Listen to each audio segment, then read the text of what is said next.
Olá, amigos da dança, sejam bem-vindos ao podcast Dança Brasil. Eu sou o Ivan Grande. Eu sou a Carolina Grande e nós somos a revista Dança Brasil. Seja bem-vinda hoje. Nós estamos com a dos Fernanda cegos. Bianchini e a bailarina Gisele Nacur. Olá, tudo bem? Uma Sejam delícia bem-vindas. estar aqui com vocês, viu? Muito obrigada pelo convite. Obrigada, é um grande prazer estar aqui. Muito obrigado a vocês. Obrigada a despenderem vocês. o seu tempo aqui durante o Festival Dança de Joinville. Tá bem concorrido, eu tô vendo. Né? E Fernanda, me conta, cara, para os nossos ouvintes, os nossos telespectadores, enfim, nosso público. Conta um pouquinho da sua ascensão até chegar na estrutura que você tem hoje do Balé de Sexo. Bom, eu comecei todo esse trabalho, eu tinha 15 anos de idade, quando foi lançado o maior desafio da minha vida, que foi ensinar balé para crianças que não enxergavam. Eu nunca fui uma boa bailarina, sempre fui aquela aluna mediana, aquela da fila de trás, Olha, mas sempre Carol, fui muito olha que humildade, esforçada. tá escutando? Mas é sério, sempre fui muito esforçada, mas nunca fui a boa Sim. bailarina. Deus tem o toque dele, tá? E Verdade. quando... Porque a gente não escuta isso que você acabou de falar. Aqui todo mundo é Mega Blaster. Ah, Primeira eu bailarina. é verdade, eu era a da terceira, quarta fila de trás. Não, a sandália da Maravilhosa. humildade estão aqui, tá? E aí, quando eu fui visitar o Instituto de Cegos Padre Chico com os meus pais, que a gente faz trabalhos voluntários desde muito pequenos, meus pais sempre colocaram eu e meus irmãos para fazermos trabalhos voluntários. Uma das irmãs falou assim: nossa, você tem uma postura tão bonita, eu tinha acabado de sair de uma aula de balé, você não quer vir ensinar balé para as crianças cegas do Instituto? Eu falei, eu? Ensinar balé? Como? Irmã, mas primeiro, eu não sou boa bailarina, nunca dei aula na minha vida. E na minha cabeça, para ser professor, você tinha que ser muito bom, Mega né? Mega Blaster. E eu não era, né? Tanto é que na época, as minhas professoras da época achavam que ia ser impossível, pelo fato de não ter o referencial do espelho e tal. E aí meus pais, que estavam comigo, falaram as palavras mais sábias que eu já ouvi. Eles falaram: filha, nunca diga não para um desafio. Hoje você não está entendendo o porquê desse convite, mas um dia você vai entender. Então nunca diga não para um desafio, pois são sempre destes desafios que partem os maiores ensinamentos das nossas vidas. E eu acredito que essas palavras entraram na minha vida, numa operação, de modo que eu estou ao longo destes 28 anos realizando esse 28 trabalho já? voluntário. 28 anos. Nossa, eu fui no Padre Chico, eu não posso comentar que é enfim. A gente revela a idade, né? É. Mas assim, são 28 anos de voluntariado, eu continuo sendo 100% voluntária no projeto. Tenho um orgulho gigante, né, de uma história que mudou, transformou a vida de tantas pessoas através da arte, porque a arte ela é transformadora, Claro. e principalmente de transformar a minha vida. E é isso que eu quero deixar para as próximas gerações, Legal. inclusive para os meus filhos, né? Eu tenho 3 filhos. E eu falo, filhos, o impossível não existe quando a gente acredita no nosso sonho. A única pessoa que pode fazer com que seu sonho não se realize é você mesmo. Ótimo. Todo mundo pode falar, ai Carol, você não vai chegar lá, você não vai conseguir. Se você colocar, internalizar isso, realmente pode ser que você não consiga. Mas se você seguir em frente, né? E meus pais sempre me apoiaram muito. E aí começou essa trajetória de desenvolver uma metodologia através do Isso que eu toque. ia perguntar, e lá, como é que foi esses desafios todos? E aí, como é que foi? E aí eu achei que elas iam estar prontas, né? Toque, sapatilha, meia calça. Tipo, agora eu sou professora, né? Cheguei Já chegando. veio numa sala de aula. Quando eu cheguei lá, elas estavam de calça jeans, descalças, cabelos soltos. Pareciam umas bonecas de porcelana que iam quebrar. Aí eu, meu Deus, e Que agora? desafio. O que O que eu vou fazer? Aí é eu isso? falei assim, vocês que vão fazer balé meio decepcionadas, sabe? Aí elas, balé? O que é balé? Meu Quem é Deus. você e cadê você? Aí eu falei, eu? Quem eu sou? Eu tô aqui. Aí elas começaram a me tocar, me sentir, ai que legal, o que é isso no seu cabelo? É um coque. Nossa, e essa roupa? Nossa, você tem saia. Eu falei, gente, quando essas meninas começaram a me tocar, me sentir, eu falei, elas não estão me vendo, eu vou ter que emprestar o meu corpo para que elas possam ensinar os movimentos tão lindos do balé. Mas até então, tudo aquilo que eu tinha aprendido como bailarina não era a forma que eu ia. Não era a forma de Desconstruir construir. total. Cara, Porque a hora que eu cheguei lá, elas não É. sabiam nem o que fazer com o corpo. Então eu tive que começar a expressão corporal do que meu corpo é capaz de fazer no espaço. Nossa, e aí começou o trabalho do que minha mão faz, inclusive é isso que a gente acaba ensinando nos workshops, inclusive a gente, né, também está aqui dando workshop, para mostrar que a essência da dança que vem de dentro, ela constrói um movimento muito mais consciente do que você repetir movimentos. Verdade. Né? Então hoje nós somos chamados em companhias grandes, profissionais, e a hora que eu vendo os olhos dos bailarinos, eles falam, eu não sei mais nada. Eu achava que eu era tão bom quando eu dançava, quando eu fazia uma diagonal, eu não consigo fazer mais nada. Então a gente está sendo muito chamado para buscar essa dança que vem de dentro. Do interior. Do ser humano, é. E quando eu consegui chegar no balé clássico, propriamente dito, eu fui ensinar o échappé-sauté. E quando eu era criança, eu aprendia fora do balde, dentro do balde, échappé-sauté, escapar, saltando e tal. E para ficar mais fácil o processo de aprendizagem, eu falei, imagina que vocês estão saltando fora e dentro de um balde, né? Para elas entenderem a altura que elas tinham que saltar. Uhum. E aí, para minha surpresa, uma aluna levanta a mão e fala assim, mas o que é um balde? Eu nunca vi um balde. Nossa. Foi nesse momento que eu percebi o quanto eu precisava entrar no mundo do deficiente visual.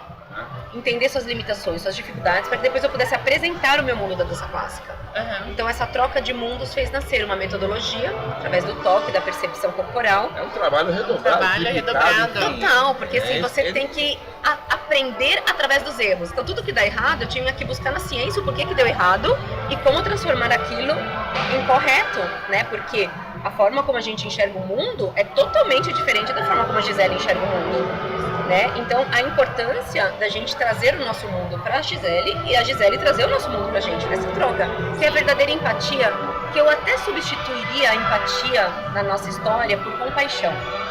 É você se colocar verdadeiramente no lugar do outro, aprender com o outro e dar oportunidades para que os outros se desenvolvam cada vez mais. Acho que a verdadeira inclusão, ela parte do coração mesmo. E essa metodologia, para nossa surpresa, já está em outras capitais e estados brasileiros. E também na Austrália, Portugal, Estados Unidos, Polônia. Nossa. Então, Argentina. Então nós temos alunos no mundo inteiro, porque nós queremos ser o sim através da arte, porque a arte ela é capaz de transformar lágrimas em sorrisos, de tantas pessoas que recebem não por conta da sua deficiência. Sim. Né? Então a deficiência ela jamais vai ser uma limitação, porque limitação todos nós temos. Você foi bom de português e de matemática? O ser humano é falho, cara. Eu não tenho. Eu lembro que todo aluno que era bom de matemática não era muito bom de português, ou vice-versa, né? Então, as limitações todos nós temos. Então as limitações nunca podem ser uma barreira para você não vencer. Né? Gi, conta pra gente, qual a importância da Fernanda hoje na sua vida, de ter ensinado a dança pra você?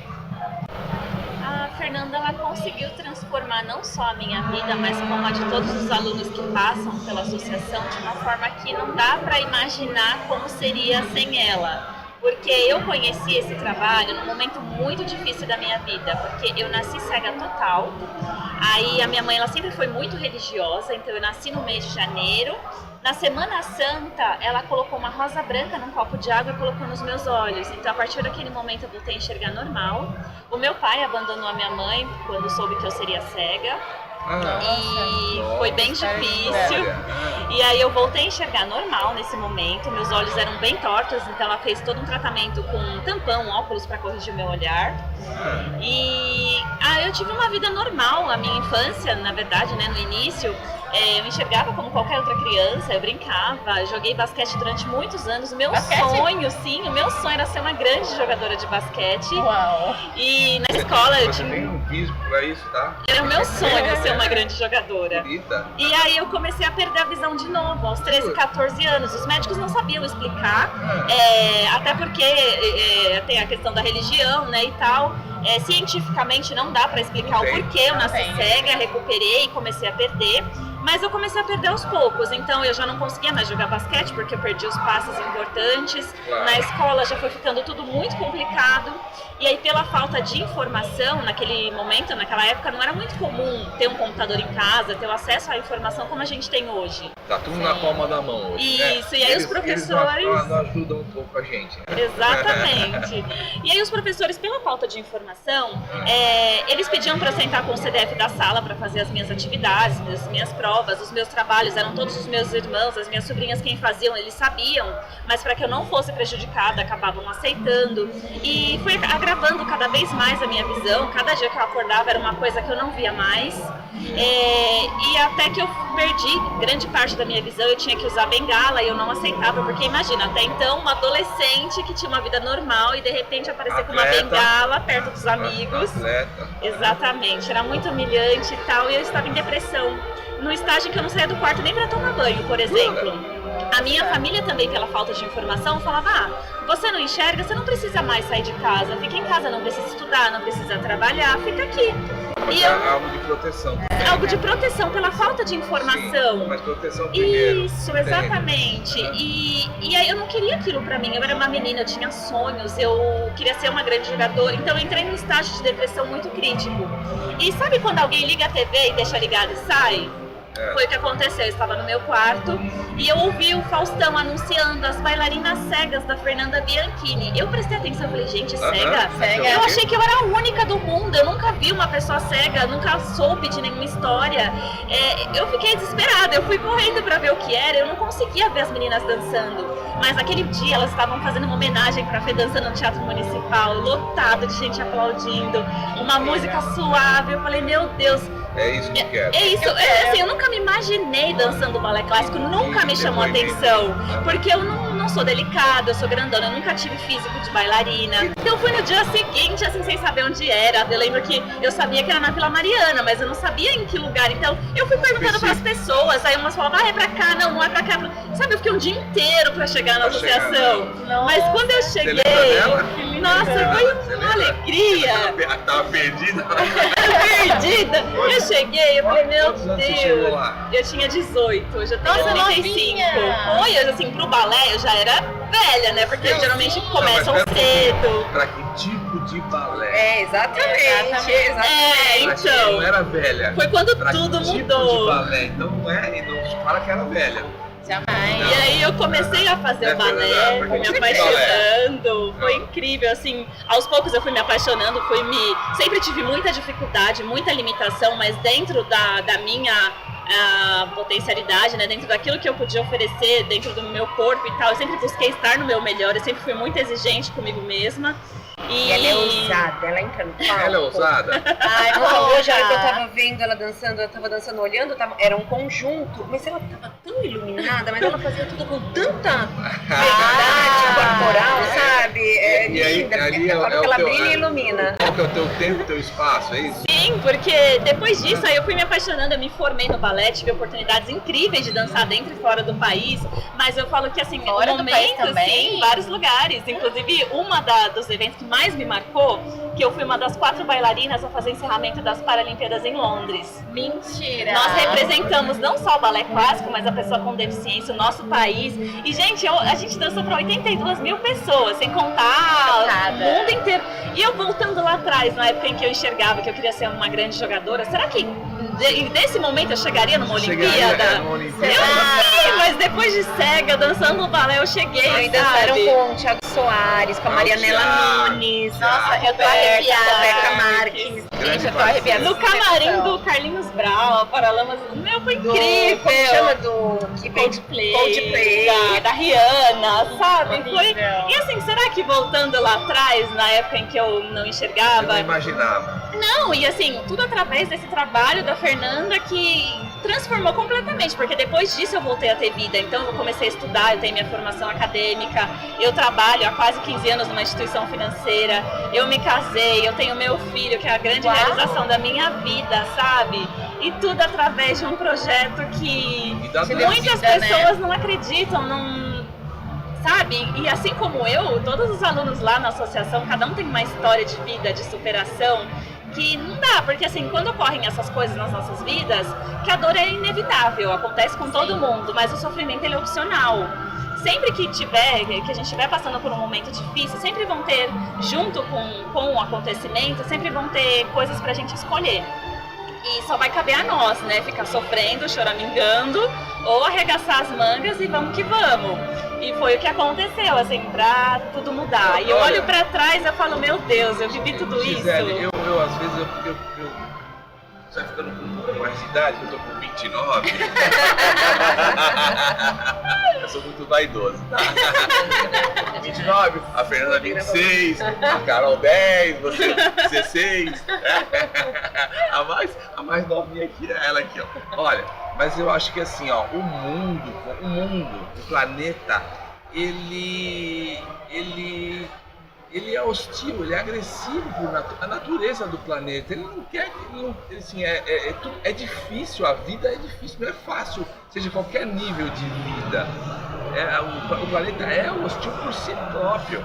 É neve, é chuva, é tempestade, é intempérie e os nossos pares também que não se entendem, os outros seres humanos que não se entendem, agredindo a natureza, agredindo... Nossa, e aí você vem com essa lição para os nossos telespectadores, para os nossos ouvintes. Eu não consigo não me emocionar, gente. Pessoal, só tenho que falar uma coisa, cara. Se você acha que tá difícil para você, ó, tira de letra, não é? E no palco, como é que é o palco para você, o palco? O palco é um momento em que eu tenho de expressar os meus sentimentos, é um momento que eu tenho de agradecer de alguma forma tudo que eu recebi, sabe? De poder levar as pessoas do mundo afora que tudo é possível quando a gente tem força de vontade, que a gente acredita num sonho. E foi a oportunidade que eu tive para recomeçar, para escrever uma nova história. Ótimo. Então, enquanto eu puder, hoje assim é muito gratificante poder estar aqui com o meu filho, com a minha família, poder fazer o que eu amo. Não tem explicação. Não tem. Os maiores eventos de dança do mundo. É emocionante porque assim, quando a gente começou, eu tentava inscrever em festivais, né? Como mostra mesmo, eu não queria nem competir e tal. Claro. E aí vinha inscrições canceladas, motivo, bailarinas são cegas e não aceitamos. Até que a gente conseguiu, né, levar num dos festivais que a dona Jaci, né, da RB, abriu Dança para Deficientes, começaram a competir, mas assim, era muito mais preconceituoso. O mundo da dança, que já é preconceituoso, era muito mais preconceituoso. As pessoas não queriam nem ver o que eles estavam prontos para dançar. Nem entender, né? E, então agora realmente, né, eu assisti todas as vezes que elas dançaram aqui da plateia. Claro que a gente espera um dia poder estar no palco principal, obviamente, esse sonho nunca vai deixar de existir. Mas assim, lotado de gente, todo mundo aplaudindo. E assim, elas dançaram tão perfeitas, tanto as meninas que dançaram os padedês, quanto os conjuntos, todo mundo tão perfeito dançaram padedês, inclusive padedê de Copélia, tem uma dançando padedê de Svanilda. Porque chegou um momento, lembra que eu falei que eu não era boa e não era mesmo? E o que acontece, né, com um líder quando o seu liderado chega no seu nível? Elas não tinham como evoluir mais, porque eu não sabia mais aonde, né? Onde chegar. E aí elas começaram a ficar melhores do que eu. E aí você pode ter duas possibilidades, ou fazer com que seus liderados parem no seu nível, ou buscar outras formas, né? Sim. E aí nós buscamos profissionais melhores do que a Fernanda. Então César Albuquerque, que é do Teatro Municipal, está na associação. Priscila Ocói já deu aula na associação. Márcia Bueno. Então vieram professores muito renomados dentro do mundo da dança, para que hoje elas pudessem estar dançando balés de repertório que eu nunca dancei, pudessem estar dançando fora do país, que eu também nunca dancei. Então é muito lindo, né? Porque às vezes as pessoas acham, mas fui eu que fiz o trabalho, é o outro que está recebendo os aplausos, que nem aqui a gente está no palco da Feira da Sapatilha, né? Que é o principal palco do Festival de Joinville, tirando o palco principal. E não tem nenhuma coreografia da Fernanda Bianchini, são coreografias do César Albuquerque, da Márcia Bueno, mas assim, o orgulho que dá, porque eu acredito que quando você acende a luz do outro, a sua chama só fica mais forte, ela não se apaga. Então assim, eu tenho tanto orgulho de ficar ali na plateia, vendo e falando, gente, eu ajudei a construir o primeiro movimento. Tem meninas e meninos, como é que tá? Meninas e meninos, inclusive a gente tem um casal de deficientes que dança, que era o meu sonho, que um casal dos dois deficientes, né? Porque geralmente o PADD é um menino que enxerga com uma menina que não enxerga. E a gente tem o padre da Cintia e do Gabriel, que eles são irmãos, e os dois têm a deficiência visual, e você tem que ter muita confiança pra se jogar nos braços de quem não tá te vendo, né? Exato. Então eu falo que, assim, eles superam cada dia mais, assim, nossas expectativas. Quantos alunos tem hoje lá na associação? Hoje a associação tá com 460 alunos, com idade de 3 anos até terceira idade. Ah, tem os pequenininhos Tem também? pequenininhos também, que a gente trabalha toda a prematuridade também, né? Essas crianças muitas vezes nascem prematuros, então a gente faz a estimulação precoce. Legal. Quanto mais estimulação, melhor vai ser o desenvolvimento daquela criança. 60% são deficientes visuais, né? Foi a nossa base. Mas um dia chegou uma avó com uma criança que não andava, não falava, não escutava, e falou: você faz um trabalho tão lindo, né, com pessoas com deficiência visual, já tinha uma metodologia, eu já tinha patenteado, né, na minha tese de mestrado, já estava tudo certo. Aí chegou a Júlia. Mais um desafio. Eu falei: não vou falar não pra Júlia. Então hoje a gente tem 30% de alunos com deficiência intelectual, auditiva, a gente está com grupos de dança sobre rodas, grupo de hip hop, de contemporâneo, de sapateado, musicalização, grupos de teatro infantil e adulto. Nossa, a gente tem assim grupos de síndrome de Down, abriu muito leque. E o que a gente vê no palco é arte.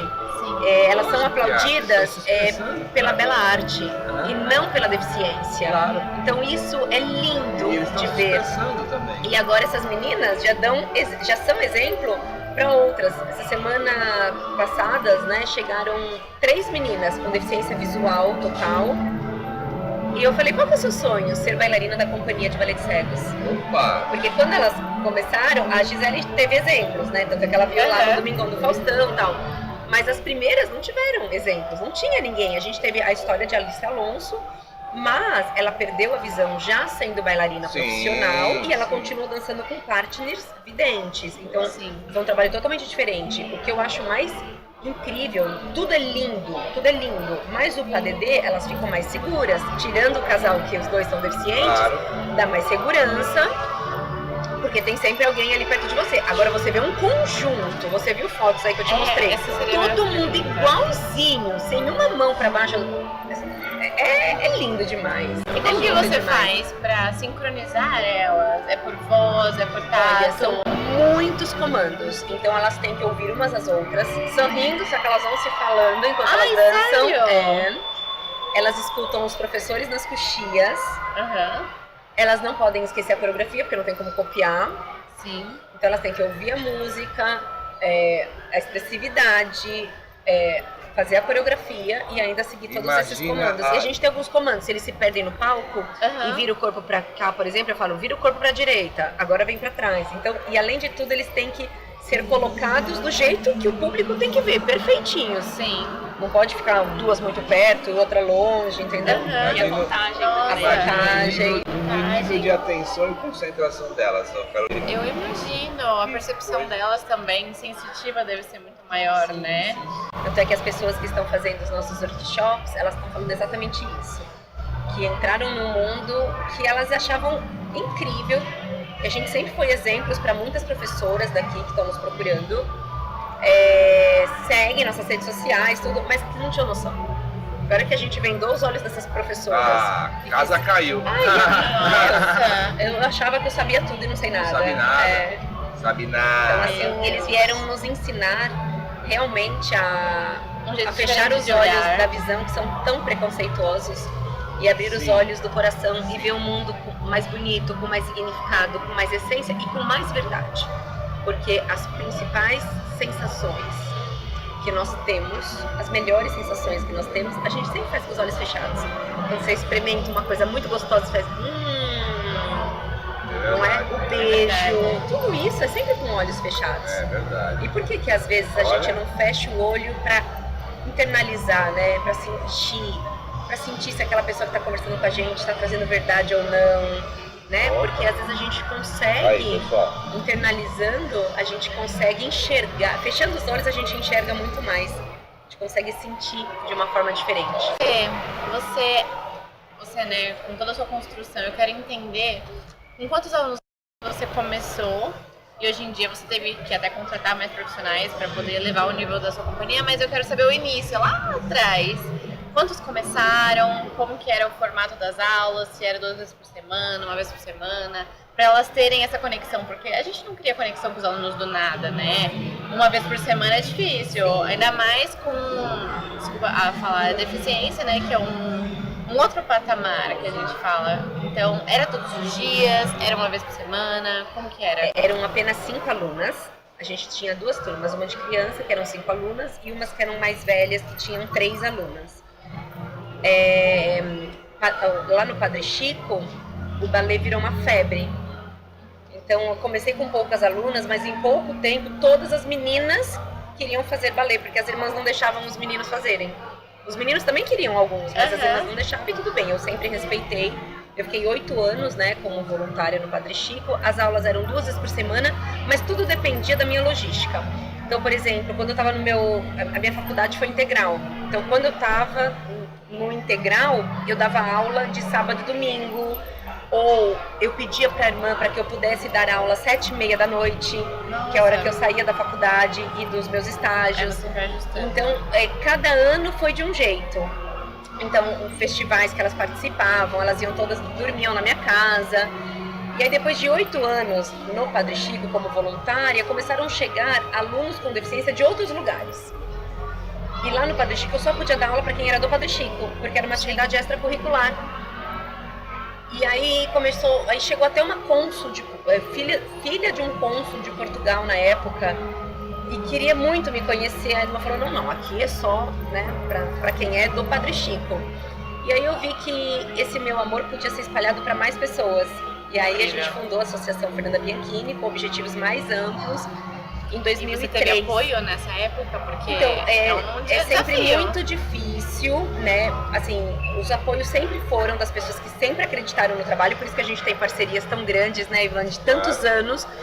E eu falo que a velha guarda, né, que somos nós, a gente tem um olhar muito humano para o ser humano e também para a dança. Por mais que a dança sempre foi muito preconceituosa. Então, algumas pessoas do mundo da dança sempre me ajudaram muito, sempre foram muito parceiros. Meus pais, meus familiares e muitos amigos, né? Que nem agora, por exemplo, a gente está subindo o maior sonho da nossa vida, que é a nossa sede própria. A gente está subindo 5 andares para atender mais de 1.000 alunos. Então, o terreno foi dado pelos meus pais, irmãos, meu marido e o seu Eli Horne, que é o presidente da Cirela. Então são pessoas que vão se unindo para começar um sonho. Aí a gente está vendendo tijolinhos. Então os tijolinhos são pacientes meus da clínica que compram, amigos. Olha, pessoal, divulgando aqui nesse podcast, de repente, porque você pode ter o seu nome eternizado na associação. Onde a gente pode achar esses tijolinhos? Esses tijolinhos, a campanha Construindo Sonhos, Tijolo por Tijolo, está no nosso site, que é o www.afbb.ong.br, e lá tem 3 valores de tijolinhos e com cores diferentes. Então, na parede principal da associação vão ter todos esses tijolos com o nome da pessoa que doou. Ai, que legal! Então, por exemplo, vamos todos a gente vai ter, e algumas pessoas estão comprando salas, né? Então, a sala completa vai ter o nome de algumas pessoas, de algumas empresas, e eu tenho certeza que é um prédio que vai subir com a ajuda de muitas pessoas. E quando eu paro e penso lá nas 5 alunas que começaram a fazer aula num palco, eu tinha até medo que elas caíssem, era o palco que a irmã me deu, sem linóleo, aquele chão encerado, que as irmãs tinham aquela coisa de, tem que ser limpo. Lindo, maravilhoso. Lindo, maravilhoso, tem que brilhar. Arquitetônico, maravilha. E aí eu falava, meu Deus do céu, né? E então começou, né, tudo tão pequeno, mas eu acho que o que nunca faltou nessa história foi amor. Então tudo que dava errado eu tentava buscar para dar certo. Então todas as frustrações eu transformei em aprendizado. Tudo que acontecia com as alunas eu falava, pessoal, ainda não. Eu nunca pus dedo na cara de ninguém. Você tem que me aceitar no festival de Joinville? Nunca briguei com ninguém. Sempre foi com esse meu jeitinho. Sim, sabe? Sempre foi com esse meu jeitinho. E todo mundo fala isso. Todo mundo que você fala do nome da Fernanda, fala, muita gente, eu nunca briguei com ninguém no meu mundo da dança. Eu sei, te conheço. Porque eu sou assim, eu falo que eu sou linear, assim, sabe? A hora que você puder trocar, né? Porque eu tenho certeza que o que falta em mim tem que sobra em você. O que falta em você tem que sobra na Carol. E assim a gente constrói um universo mais humano. Me diz assim, eu imagino, o balé, quando a gente salta, a gente pode se machucar num palco. Você já teve alguma ocorrência de alguma lesão, de algum machucado? E como que você lidou com isso? Porque é diferente, a gente entende. Eu acho que o pior que aconteceu foi uma aluna cair do palco. Porque ela girou, né? E aí eu chamava ela pra trás. E o trás dela não era o meu trás. Era outra referência. Era uma outra referência, né? E aí ela caiu do palco e pediu pro cara da plateia, que tava na plateia, que todo mundo... Me coloca do lado esquerdo que eu vou continuar dançando. Meu Deus, que maturidade. E continuou dançando. E na época eu briguei, falei, não, vocês erraram, você caiu do palco. E aí eu fui ver que quem errou fui eu, o meu referencial era diferente. E aí eu fui buscar na ciência, então eu me pós-graduei em várias pós-graduações. Eu fiz mestrado em Estudo do Desenvolvimento, que é quando você aproveita o potencial do que o ser humano tem. Não desenvolver aquilo que ele não tem. Né, que nem você vai colocar uma sapatilha de ponta num cadeirante, é uma utopia. Mas por que não um deficiente visual? Entendeu? Então aí eu comecei a me provocar. Por que não? Sim. Tá com a musculatura pronta, por que não pode? Né? Então a gente potencializa os talentos, né? Então é isso que a gente faz. Mas essa queda no palco é uma coisa que eu vi que como a gente erra também, né? Sim. E você soube lidar depois de um tempo. Sim, com muita maturidade. Eu era muito nova quando isso aconteceu, né? E eu soube lidar, mas quem me deu um banho ali, o maior aprendizado foi a minha aluna. E a ponta, você falou da ponta, né? Quando foi a primeira bailarina, né, que você depositou confiança para colocar uma sapatilha de ponta? E quem foi essa bailarina que colocou, né, gente? A gente quer saber. Foram as duas primeiras, né, bailarinas, que foi a Geisa e a Marina.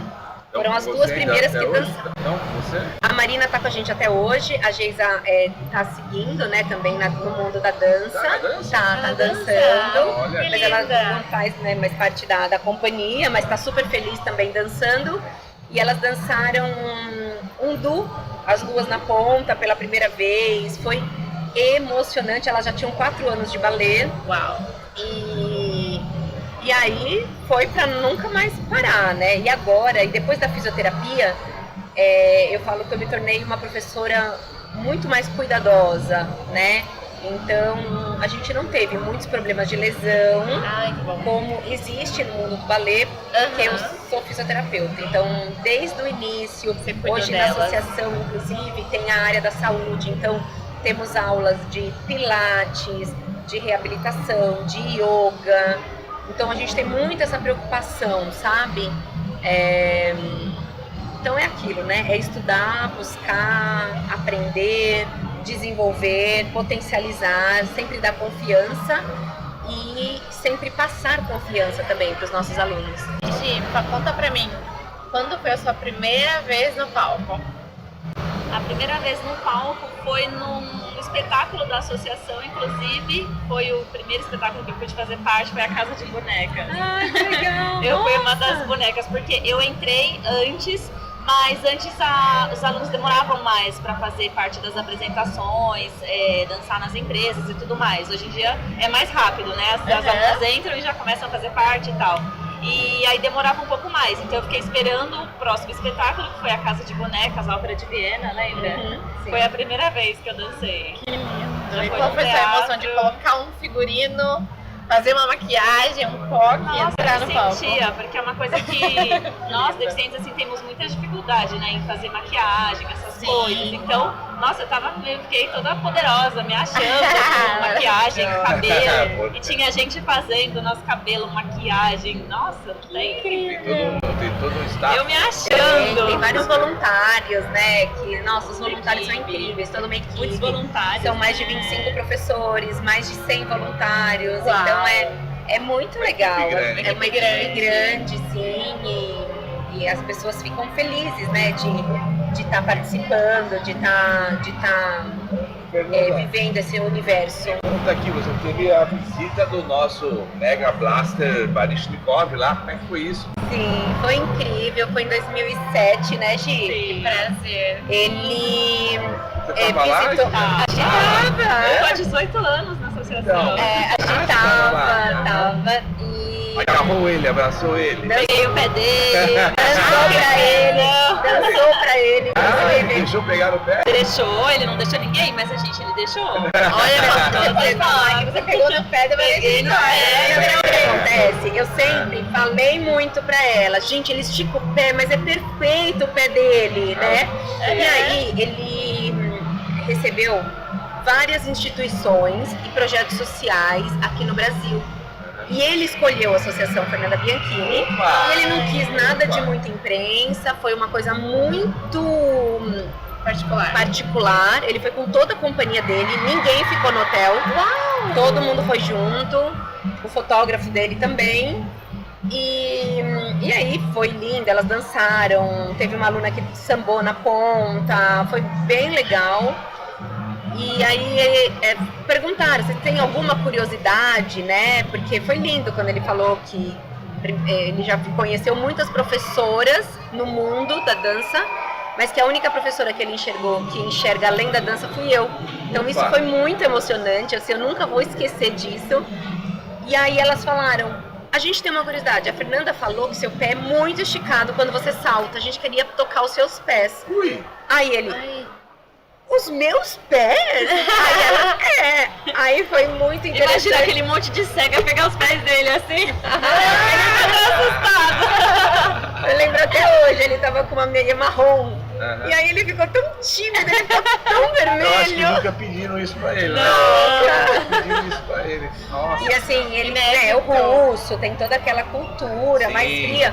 Mas ele nos abraçou, nos beijou, sabe? Foi bem legal, foi incrível. E assim, a gente não acredita que foi de verdade, sabe? Eu acho que sonho, todas né? as bailarinas sonhariam em viver aquilo. Nossa, qualquer uma. Foi uma coisa tão... Né? Ai, foi uma coisa tão... Surreal. E tão... Verdadeira? Foi uma conexão tão bonita, foi uma coisa tão... Parecia que realmente a gente não estava vivendo aquilo, sabe? Não, e ele assistindo, sentado, e era lá naquela associação que enche de água, que era lá na Humberto Primo, um lugar super simples, né? Aí na época ele assinou a parede, mas... Assinou a parede? Assinou a parede. Gisele, o que é a dança pra você? Na verdade, a dança é o recomeço de muita coisa, né? Desde o início da minha história, tudo, né? Eu devo a dança como um todo, assim. Então, a dança é viver, né? A dança é recomeçar, nunca desistir, nunca desanimar. Olha que exemplo maravilhoso. E você, Fernando, o que é a dança pra você? A dança é o melhor e maior impulso do sentimento, né? Eu, através delas, eu aprendi a enxergar a dança que vem de dentro. Aprendi que o nosso corpo não é um conjunto de ossos, músculos e articulações que realizam movimentos e copiam movimentos. E sim que através dele a gente pode expressar os melhores e maiores sentimentos. E é pra todos, né? Todos têm o direito de dançar, independente da limitação, da idade, é pra todos. Depois dessa entrevista eu fiquei sem palavras. A gente fica aqui e babando, né? Bom, eu quero agradecer a Fernanda, a Gisele. E quem gostou, dá um like, compartilha. Vai ficar aqui o endereço para que vocês comprarem os tijolinhos lá. Eu vou comprar o meu, tá? Eu também vou. Lógico que eu também quero, meu. Eu quero meu nome lá. Se você quer, eu também quero, tô boa. Mas vou vocês ficar também vão ter o nome lá. Nova série da Fernanda, tá bom? E quem quiser também tem as salas, né, disponíveis para também ter o seu nome lá. As empresas assim, as empresas, os nossos parceiros, fiquem antenados aí, Só Dança, Bloco, Capes, pessoal, Dancing, todo mundo pode contribuir lá, é um trabalho que vocês puderam conferir, maravilhoso. Lindo. Obrigada a todos os nossos patrocinadores, a revista Linóleo, né, ao Festival Dança Brasil e ao Festival de Joinville, que proporciona a gente poder receber essas pessoas incríveis, maravilhosas, que tem aqui no mundo da dança. Tchau, obrigado. Obrigada, tchau, gente. Tchau, tchau.